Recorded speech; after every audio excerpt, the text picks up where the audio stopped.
सुंदर सी घटना गुरु नानक जी के महाराज के जीवन में उत्पन्न हुई, समय में आई।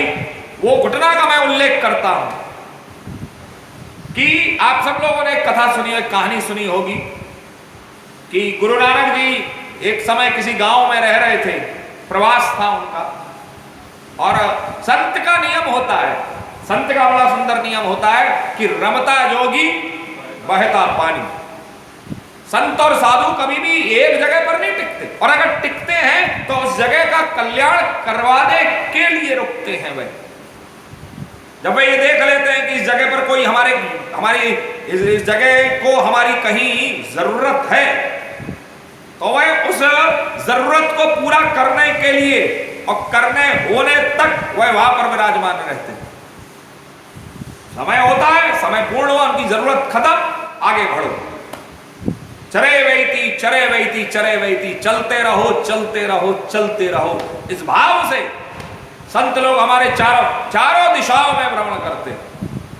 तो यहां बड़ा सुंदर भाव मिलता है कि एक बार गुरु नानक देव जी एक गांव में प्रवास पर थे।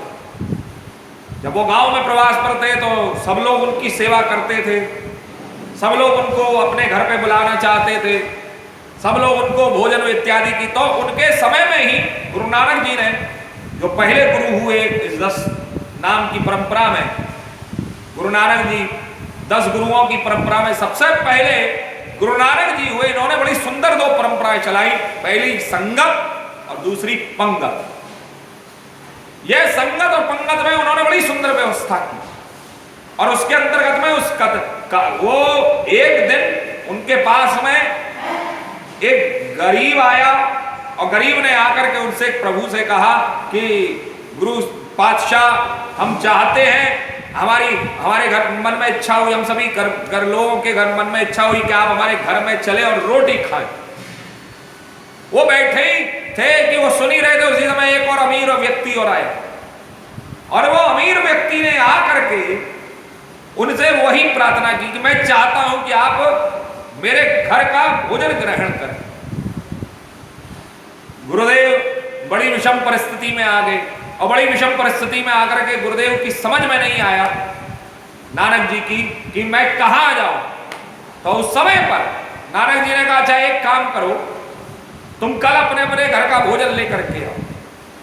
दोनों आए तो गुरु नानक जी ने दोनों को भोजन को देखा, और उन्होंने जो है अमीर का जो भोजन था, जो जमींदार का भोजन था, उस भोजन को नकारते हुए उन्होंने गरीब की रोटी को खाना शुरू किया।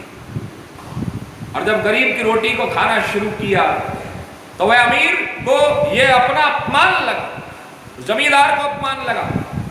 और उस जमींदार को जब अपमान लगा तो जमींदार ने टोकते हुए नानक जी को कहा कि नानक जी, मेरी ऐसी रोटी में क्या है जो आप मेरी रोटी ना खा करके आप इस गरीब की रोटी को खा रहे। ये जो सूखी रोटी है, इस सूखी रोटी में ऐसा क्या जो है अमृत है? तो बोले तुझे नहीं मालूम।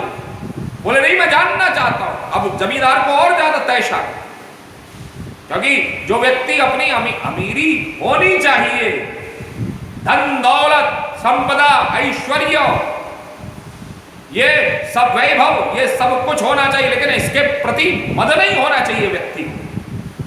व्यक्ति के अंदर जब इसके प्रति मद आ जाता है तो उसका अहंकार जागृत होता है, और वही अहंकार व्यक्ति का उसके पतन का कारण होता है। तो यहां पर बड़ा सुंदर भाव कि वो नारायण जी ने कहा, तेरी रोटी से मुझे खून की बू आती है।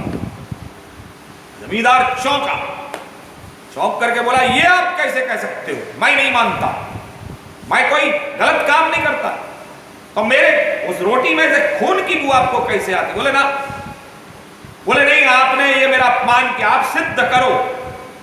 तो गुरु नानक देव जी महाराज ने एक हाथ में गरीब की रोटी उठाई और दूसरे हाथ में अमीर की रोटी उठाई, और दोनों को जब निचोड़ा तो निचोड़ते समय अमीर की रोटी में से खून बहने लगा और गरीब की रोटी में से दूध बहने लगा। ये उस समय गुरु नानक ने कहा कि तूने जो गरीबों के ऊपर जो लगान कस करके जो लगान ले ले करके जबरदस्ती का अन्याय और अत्याचार करके तू जो इनसे वसूल करता है, तो यह जो है यह लगान ही जो इनकी आत्मा मरमर करके जो ये लगान को देते हैं, यही इनका खून जो है तेरी रोटी में है। और ये बेचारा गरीब जो मेहनत करके इस रोटी को पाता है, ये इसकी मेहनत स्वरूप जो इसका दूध इसकी रोटी में है।